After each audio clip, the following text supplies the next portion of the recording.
Gilbert, puisqu'on... T'as quand même un avis sur ce tirage. Oui, mais c'est pas pour descendre les nations, non. Mais On s'est bien compris.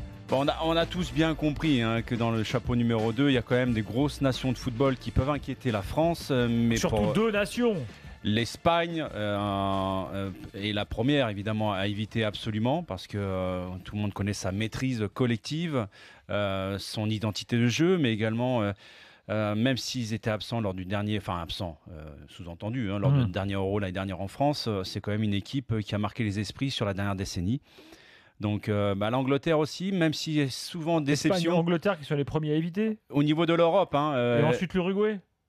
L'Uruguay, oui, exactement. Mais il y a toujours des équipes sud-américaines qui sont embêtantes à jouer en permanence. Donc dans ce chapeau numéro 2, les équipes à éviter, la première, c'est l'Espagne. L'Angleterre, deux équipes européennes. J'ai regardé la Croatie lorsqu'elle s'est qualifiée contre la Grèce et sincèrement la Croatie m'a fait forte impression sur le match aller avec ce milieu de terrain retrouvé entre Rakitic et Modric. Ils ont laminé les Grecs sur le match aller. D'ailleurs, ça a été une formalité et j'ai vu une équipe très forte dans le niveau collectif et aussi dans la technique, dans la maîtrise technique. Après, il y a toujours des équipes comme l'Uruguay. Moi, je suis bien placé pour le savoir.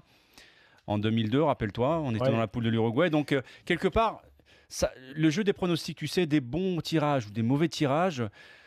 Non mais attends, objectivement, t'as quand même beaucoup plus de chances d'avoir un bon tirage que d'en avoir un mauvais. Parce qu'il y a une règle importante à rappeler. T'as pas le droit d'avoir c'est qu'il n'y aura que deux Européens. Exactement.